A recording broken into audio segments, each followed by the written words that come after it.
Hello दोस्तों। एक बार फिर से आपका स्वागत है polity with Anuradha ma'am YouTube channel के साथ।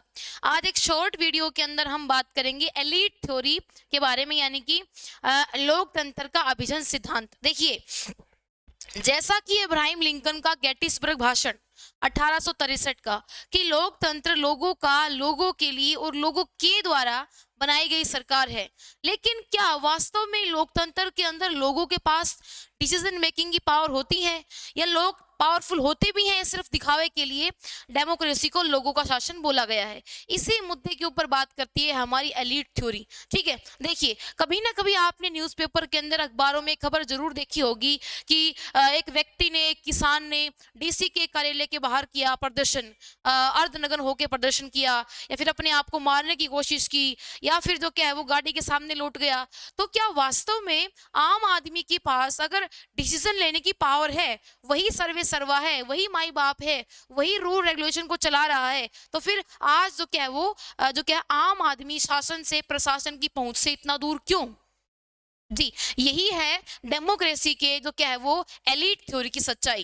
देखिए, कल हमने डेमोक्रेसी के टॉपिक के ऊपर बात की थी डिटेल में, और उसी के अंदर लिखा हुआ है आपके स्टेट 2026 के सिलेबस के अंदर थ्योरी ऑफ डेमोक्रेसी, यानी कि लोकतंत्र को समझने के लिए हमारे पास कई सारे पॉइंट ऑफ व्यू हैं। उन्हीं में से हमको एक छवि प्रस्तुत करता है लोकतंत्र की, बिल्कुल साफ सुलझी हुई और हकीकत दिखाता है लोकतंत्र की। वो है लोकतंत्र का अभिजनवादी सिद्धांत, यानी कि एलीट थ्योरी ऑफ डेमोक्रेसी। इसी को हम कई बार विशिष्ट वर्गीय सिद्धांत भी बोल देते हैं। और लोकतंत्र का विशिष्ट वर्गीय सिद्धांत ये कहता है कि लोकतंत्र वास्तव में लोगों का शासन है ही नहीं, क्योंकि डेमोक्रेसी के अंदर भी, यानी कि तानाशाही, अधिकारवाद, सर्वाधिकारवाद, और जो क्या हम डिक्टेटरशिप को तो छोड़ ही दें, साम्यवादी शासन को तो छोड़ ही दें, लेकिन लोकतंत्र के अंदर भी डिसीजन मेकिंग की पावर लोगों के हाथ में नहीं होती। जैसा कि रूसो का बहुत फेमस कथन है कि इंग्लैंड के निवासी सिर्फ 5 साल में एक बार आजाद होते हैं, वो भी उस दिन जब वो वोट डालते हैं। यानी कि आज दुनिया के सामने समझने की जरूरत है डेमोक्रेसी का रिप्रेजेंटेटिव मेथड, यानी कि इनडायरेक्ट डेमोक्रेसी की हम बात करते हैं। लोकतंत्र का क्या है? प्रतिनिधि मूलक हमारे सामने रूप है, जिसमें हम वोट के थ्रू या चुनाव के थ्रू अपने प्रतिनिधि को चुनते हैं, और वो प्रतिनिधि हमारे जो के अनुसार शासन करते हैं। तो एलीट थ्योरी इन नटशेल ये कहती है कि डेमोक्रेसी के अंदर जो आम लोग हैं, या जो आम जनता है भोली भाली, उसको डिसीजन मेकिंग का कुछ पता नहीं है, कोई नॉलेज नहीं है। वो सिर्फ वोट दे के 5 साल के लिए सो जाते हैं, और एक्चुअली में जो डिसीजन मेकिंग होती है वो बाद में क्या, चाहे वो हमारी क्या कहें, ब्यूरोक्रेसी, या नौकरशाही वर्ग, या फिर कहें राजनेता, या फिर कहें देश के बड़े बड़े जो क्या है वो उच्च पदों पर बैठे हुए एलीट क्लास, वही सारे डिसीजन, सारे फैसले लेते हैं, और उन फैसलों को जनता के ऊपर बाद में थोप दिया जाता है। ठीक है, और ये दिखाया जाता है कि इसमें आपकी सहमति भी है, आपका कंसेंट भी है। तो एलीट थ्योरी लोकतंत्र की परंपरागत अवधारणा के ऊपर चोट करने वाली एक जो क्या थ्योरी है, और ये बताती है लोकतंत्र लोगों का शासन नहीं है, क्योंकि आम आदमी को तो अपने पेट भरने से ही फुर्सत नहीं है। आम आदमी क्या सोचेगा? रोटी, कपड़ा और मकान, इससे ऊपर जो क्या है वो सोच ही नहीं पाता। और उसके लिए जो डिसीजन होते हैं, जो योजनाएं होती हैं, जो परियोजनाएं होती हैं, सरकार किस प्रकार चलती है, देश किस प्रकार चल रहा है, इन सारे जो क्या है मामलों के अंदर आम व्यक्ति की दिलचस्पी, हकीकत में होती ही नहीं है। ठीक है, तो कोई तो सरकार चलाएगा, कोई तो डिसीजन लेगा, कोई तो देश चलाएगा। तो वो वर्ग होता है एक अल्पतंत्र, या बहुत ही कम संख्या के अंदर एक अल्प वर्ग होता है, जिसको ब्यूरोक्रेसी की, शासन की समझ होती है, और जिसको शासन प्रशासन का ज्ञान ज्ञान होता है, नॉलेज होती है। इसी को बोला गया है एलीट क्लास। समझ गए आप? इस एलीट क्लास को आप नेगेटिव सेंस में ना ले, क्योंकि कई बार हम बोलते हैं ज्यादा एलीट क्लास का बन रहा है क्या, तो इसका मतलब ये है एलीट क्लास यहाँ पे वो एक वर्ग है, वो एक छोटा समूह है देश के पढ़े लिखे और जो क्या है उच्च पदों पर बैठे हुए व्यक्तियों का, जिसके अंदर हमारे कॉरपोरेट, हमारे ब्यूरोक्रेसी, हमारे राजनेता और हमारे उद्योगपति सब आ जाते हैं। तो ये जो क्या है अल्प जो तंत्र है, जो गुट है, यही जो क्या है वास्तव में सारे डिसीजन मेकिंग के काम करता है, नीति निर्माण करता है, और आम व्यक्तियों की इसमें भागीदारी को शो कर दिया जाता है, लेकिन वो हकीकत में होती नहीं है। ठीक है जी, ये थी एलीट थ्योरी या फिर विशिष्ट वर्ग सिद्धांत की सीधी साफ डेफिनेशन। ठीक है। अब पेपर में हमेशा थिंकर आते हैं, एलीट थ्योरी के, बुक और थिंकर। देखिए एलीट थ्योरी से हमेशा क्वेश्चन आता है और आगे भी आएगा। जब मैंने आपको पीवाईक्यू करवाए थे तब भी बताया था, अगर आपने हमारी STET 2026 PGT political science as well as TGT political TGT SST की आपने पीवाईक्यू वीडियो सीरीज नहीं देखी है तो जरूर से उसको देखिएगा। हमने 5 सालों के पीवाईक्यू वहां पे सोल्व करवाए हैं, वो सब अभी देख के आएंगे ना आप, तो आपको जो क्या है बहुत अपने आप के अंदर क्या होगा, जैसे लबालब भर गए हैं आप नॉलेज से, ऐसा महसूस होगा। ठीक है, देखिए तो बुक और थिंकर, और इन थिंकर्स ने कौन कौन से कंसेप्ट दिए इंपॉर्टेंट हाईलाइटेड जो रहते हैं हमेशा से, वो हम इस वीडियो के अंदर देख लेंगे। ठीक है, सबसे पहले देखिए पॉलिटी विद अनुराधा मैम, ये मेरी इंस्टा आईडी है। अगर आपको एस्टेट 2026 या टीचिंग के अंदर सरकारी नौकरी की तैयारी कैसे करें, नेट जेआरएफ की तैयारी कैसे करें, क्योंकि मैं खुद भी नेट जेआरएफ हूँ, असिस्टेंट प्रोफेसर हूँ, 3 साल से जो क्या कॉलेज के अंदर पढ़ा रही हूँ ऑन कॉन्ट्रेक्चुअल बेसिस। तो आपको कोई भी जानकारी चाहिए तो आप मेरे से बेझिझक इंस्टा पे एनी टाइम कनेक्ट कर सकते हैं। ये मेरी आईडी है पॉलिटी विद अनुराधा मैम। ठीक है, तो एस्टेट 2026 की धमाका सीरीज है ये, लोकतंत्र का सिद्धांत, इसके बारे में हमने बात कर ली है, और अभिजन सिद्धांत भी इसको बोल देते हैं, किसी किसी बुक में विशिष्ट वर्गीय सिद्धांत भी लिखा है, लेकिन आप एलीट थ्योरी याद कर लीजिए। ठीक है, चलिए, जो सफेद कपड़ों वाले होते हैं ना ये, हाँ, और जो ये आप क्या बोलेंगे कॉलर और बेल्ट, जो ये एक किस्म से एक अलग वर्ग ही बन गया है, तो उन लोगों की बात हो रही है। ठीक है जी, हाँ, तो अभिजन सिद्धांत यानी कि एलीट थ्योरी ऑफ डेमोक्रेसी, लोकतंत्र सच में लोगों का शासन नहीं है, अर्थ पे हमने बात कर ली है। उसके बाद हम देखेंगे 5 इंपोर्टेंट थिंकर और उनकी बुक प्लस कंसेप्ट। सी राइट मिल्स, ठीक है, ये अमेरिका के पॉलिटिकल साइंटिस्ट रहे हैं और इन्होंने यूएसए के अंदर जो डेमोक्रेसी के हालात हैं उनके ऊपर काम किया है और रियलिटी को दिखाया है। उसके बाद रॉबर्ट मिशेल्स, ये भी बहुत फेमस हैं, इन्होंने आयरन लॉ ऑफ ओलिगार्की दिया है। इसके बाद हम देखिए गितानो मोस्का, जेम्स मरहिम, ठीक है, जेम्स बर्नहीम, और आपका जोसेफ सुम्पीटर। जोसेफ सुम्पीटर की एक बुक है, बार बार रिपीट होती है और मैं आपको कई वीडियोस के अंदर बता भी चुकी हूँ। ठीक है, चलिए चलते हैं आज के कंसेप्ट के अंदर। सबसे पहले तो हम बात करेंगे सी राइट मिल्स की।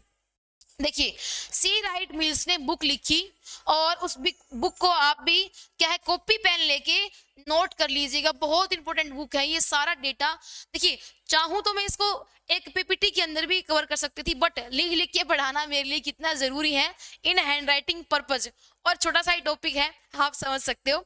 ठीक है, देखिए पावर एलिट 1956 के अंदर ही बुक आई थी, सी राइट मिल्स ने बुक लिखी है। सी राइट मिल्स अमेरिकी राजनीतिक विद्वान है और बुक का नाम है पावर एलिट। इस बुक में है क्या, ये भी नोट करना है जरूर से। देखिए अमेरिकी लोकतंत्र की इन्होंने समीक्षा की है और अमेरिकी लोकतंत्र की संकल्पना प्रस्तुत की है, और ये कहा है कि यूएस के अंदर डेमोक्रेसी क्या है, एक शर्म है, US democracy is a shame, यानी कि अमेरिका के अंदर जो वास्तव में लोकतंत्र है वो सिर्फ 3 ही उच्च वर्गों की घालमेल का नतीजा है, समझ गए। और उन वो तीनों वर्ग कौन से हैं, नेट में भी क्वेश्चन आ चुका है इससे। तो सी राइट मिल्स की बुक द पावर एलिट के अंदर 3 ऐसे जो क्या है वो पावरफुल वर्गों की बात की है सी राइट मिल्स ने, अमेरिका के जो वास्तव में अमेरिका का सारा शासन हैंडल करते हैं। और उनमें पहला क्या है, 3 वर्ग के अंदर पहला कौन सा है, राजनेता यानी कि पॉलिटिशियन, ये तो हर जगह होते हैं। दूसरा सैन्य पदाधिकारी यानी कि जो मिलिट्री के जो बड़े बड़े हेड होते हैं, अधिकारी होते हैं वो। और तीसरा वाणिज्यिक घराने यानी कि कॉर्पोरेट जगत। ठीक है जी, तो राजनेता, सैनिक पदाधिकारी और वाणिज्यिक घराने, ये तीनों ही अमेरिका को चला रही हैं, ऐसा कहना था सी राइट मिल्स का। और ये कंसेप्ट बार बार पूछा जा चुका है, ये थ्योरी अपने आप में इंपॉर्टेंट है। ठीक है जी, उसके बाद हम बात करें जेम्स मरहीम की। जेम्स मरहीम एक ऐसे विचारक हैं जिन्होंने एलीट थ्योरी के अंदर फोकस किया है ब्यूरोक्रेसी के रोल के ऊपर खास तौर से। और जेम्स मरहीम ने क्या, जेम्स मरहीम का कहना है कि सारी पावर तो, सारी माल मलाई तो ये जो ब्यूरोक्रेट्स हैं वो खा रही, जनता को पता ही नहीं है क्या हो रहा है ना। आज हमारे लिए कितनी बड़ी बात लगती है डीसी, डीएम, हकीकत में क्या है, जनता के सेवक हैं। बट इनका जो क्या है, हमने क्या बना दिया है, सोशल मीडिया स्टेटस, आना जाना, एंट्री, इससे क्या लगता है कि ये क्या है, जनता इनकी सेवक है, ना कि ये जनता के सेवक। ठीक है, और ऐसा होता भी है हम अगर इन रियलिटी में देखें तो जेम्स मरहीम ने की एक बहुत इंपॉर्टेंट बुक है, बुक का नाम है वैसा ही इन्होंने कॉन्सेप्ट दिया है, किताब का नाम है द मैनेजियल रिवॉल्यूशन 1941।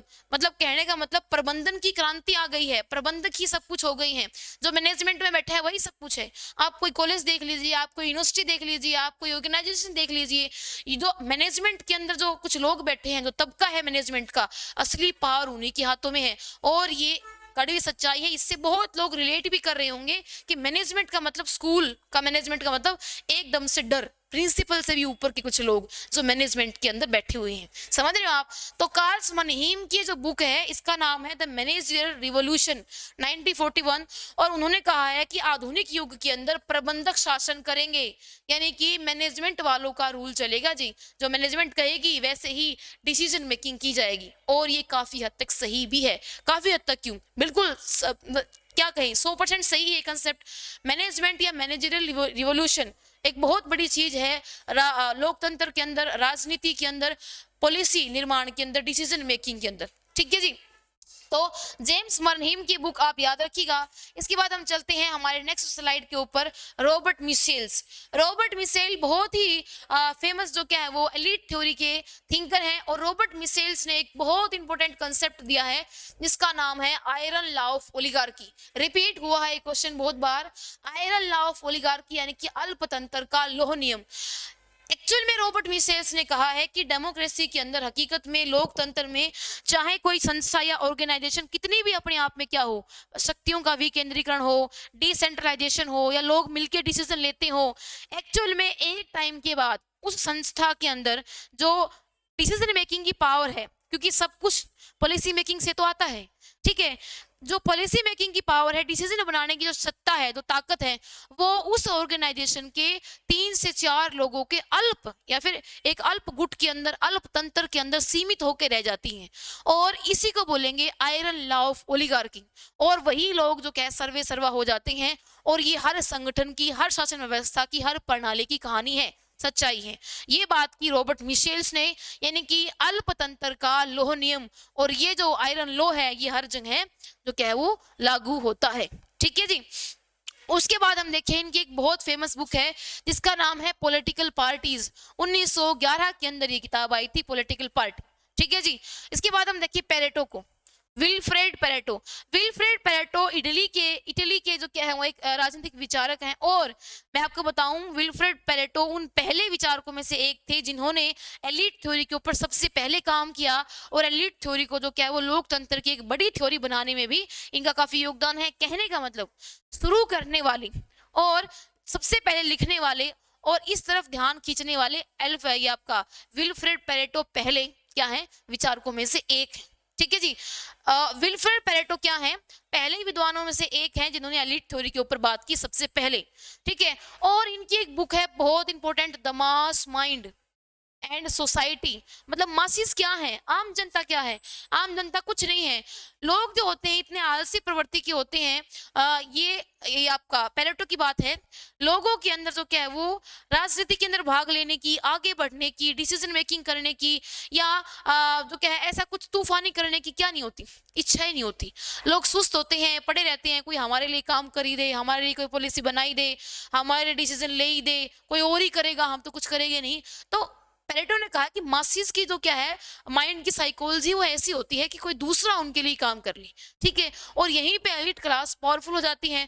तो मासिस जो है वो आम जनता है, वो मासिस ही है, ठीक है, समझ गए, हाँ जी। तो अपने हरियाणा में बोलते हैं नीरे चून के बैरी, हाँ तो वही है लोग सच में, ठीक है। तो विल्फ्रेड पेरेटो मतलब the mass mind and society इनकी किताब है, 1916 के अंदर उनकी बुक आ गई थी। और एक जो क्या है पीवाईक्यू बहुत बार पूछा जा चुका, इन्होंने कहा शेर और लोमड़ी, यानी कि एलीट क्लास को इन्होंने शेर और लोमड़ी बताया है, यानी कि जो विजन वर्ग है उसके अंदर फोक्स एंड लोइन के दोनों गुण हैं, ठीक है। हालांकि लोमड़ी का जो क्या है शासक होना चाहिए, शासक को लोमड़ी और शेर दोनों होना चाहिए, ये पहली बार हमारे मैकियावेली ने कहा था द प्रिंस बुक के अंदर कि शासक को जरूरत पड़ने पर शेर और लोमड़ी दोनों ही होना चाहिए, यानी कि पावरफुल भी शरीर से और जो क्या है वो आपका कनिंग भी माइंड से होना चाहिए। लेकिन यहाँ पे उसी जो क्या है वो संज्ञा का यूज किया है हमारे पेरेटो ने। क्या कहा है शासक वर्ग को, अभिजन वर्ग को शेर और लोमड़ी, यानी कि पेरेटो ने जो एलीट क्लास है उसका साइकोलॉजिकल एनालिसिस किया है, मनोवैज्ञानिक विश्लेषण किया है अभिजन वर्ग का, और इन्होंने शेर और लोमड़ी की संज्ञा दी है। और ये क्वेश्चन PYQ है, रिपीटेड है कि शेर और लोमड़ी की संज्ञा किस एलीट क्लास के थिंकर ने दी है, तो वो क्या आ जाएगा आपका विल्फ्रेड पेरेटो। और पेरेटो की जो क्या है वो एक और कंसेप्ट है पेरेटो का, सर्कुलेशन ऑफ एलीट, यानी कि अभिजात वर्ग का परिसंचरण। ये क्या है, देखिए पेरेटो ने ये कहा है कि एलीट जो है कभी खत्म नहीं होते, एक के बाद एक वन बाय वन दूसरा आता जाता रहता है। आज जिस वर्ग के अंदर जो क्या है वो जिस वर्ग के पास सत्ता है कुछ टाइम बाद वो चला जाएगा, उसके बाद दूसरा एक वर्ग पैदा हो जाएगा एलीट का, ठीक है। ऐसे करके एलीट का यानी कि अभिजात वर्ग का क्या चलता रहता है, संरचरण, परिसंचरण, सर्कुलेशन। और इस सर्कुलेशन के अंदर जो क्या है वो एलीट हमेशा रहते हैं और उनके बीच में सत्ता का खेल घूमता रहता है। और ये भी कहा है कि हर एक आदमी एलीट बन सकता है अपनी एबिलिटी और अपनी जो क्या है वो माइंड की कैपेसिटी के बेस पर, यानी कि जिसको डिसीजन मेकिंग पावर है जिसके पास, वो इस वर्ग के अंदर शामिल हो सकता है, मुश्किल से ही भले बट शामिल हो सकता है, ठीक है। तो सर्कुलेशन ऑफ एलीट बहुत इंपॉर्टेंट, बहुत ही इंपॉर्टेंट। सर्कुलेशन ऑफ एलीट की थ्योरी दी है आपकी विल्फ्रेड पेरेटो ने, शेर और लोमड़ी की बात भी इसी ने कही है। उसके बाद हम चलेंगे हमारे जो क्या नेक्स्ट स्लाइड के ऊपर, जिसमें है हमारा क्या जोसेफ शुम्पीटर, ठीक है। जोसेफ शुम्पीटर की एक फेमस बुक है, कई बार कई एग्जाम में बुक आ चुकी है, और बुक का नाम है हमारा कैपिटलिज्म, सोशलिज्म एंड डेमोक्रेसी, यानी कि पूंजीवाद, समाजवाद और लोकतंत्र। जोसेफ शुम्पीटर की बुक है, लिखना बिल्कुल ना भूलना इसको। और 1947 के अंदर किताब आई थी, और इसके अंदर जोसेफ शुम्पीटर ने बड़ी कमाल की बात समझाई है। शुम्पीटर ने कहा है कि भैया वास्तव में होड़ मची रहती है एलीट क्लास के बीच में, किसकी, जनता के मतों को प्राप्त करने की, यानी कि वोट जो क्या है वो प्राप्त करने की। और विशिष्ट वर्ग के अंदर क्या है, विशिष्ट वर्ग प्लस राजनीतिक नेतृत्व के अंदर, यानी कि पॉलिटिकल लीडरशिप के अंदर क्या है, एक होड़ मची रहती है, प्रतिस्पर्धा मची रहती है कि कौन जनता के कितने ज्यादा वोट अपनी तरफ आकर्षित कर पाएगा, ठीक है। यानी कि ये मासीज को अपनी तरफ अट्रैक्ट करने का काम करते हैं, ये शुम्पीटर का कथन था। उसके बाद मोस्का, गितानो मोस्का क्या है, गितानो मोस्का एक आपके एलीट थ्योरिस्ट हैं, और इन्होंने एक बुक लिखी है द रूलिंग क्लास, ठीक है। द रूलिंग क्लास मतलब कि समाज के अंदर जिन लोगों का शासन होता है उसको रूलिंग क्लास बोला है आपका गितानो मोस्का ने। और ये कहा है कि समाज वास्तव में दो समूहों के बीच में बटा हुआ है। जैसे मार्क्स ने क्या कहा, मार्क्स ने कहा कि दो ही हैं जी पूरे दुनिया के अंदर वर्ग, ना कोई महिला है, ना कोई पुरुष है, ना कोई जो क्या है वो धर्म के आधार पर बंटवारा है। दुनिया के अंदर कुछ है तो वो दो ही वर्ग हैं, वो क्या, एक अमीर और एक गरीब, कार्ल मार्क्स ने कहा। लेकिन यहाँ पे हमारा एक गितानो मोस्का एक थिंकर है, क्या कह रहा है कि समाज के अंदर एलीट थ्योरिस्ट है, समाज के अंदर हमको दो वर्ग देखने को मिलते हैं हर जगह, हर देश के अंदर, हर व्यवस्था में। पहला वर्ग वो है जिसके हाथ में सत्ता है, और दूसरा वर्ग वो है जो शासित हो रहा है, समझ गए। यानी कि एक तो है रूल करने वाला और दूसरा है रूल होने वाला, यानी कि सत्ता, यानी कि क्या कहें, एक तो क्या सत्ता जिसके पास है वो वर्ग, और दूसरा जिसके ऊपर सत्ता हो रही है। समाज के अंदर दो वर्ग हैं बेसिकली।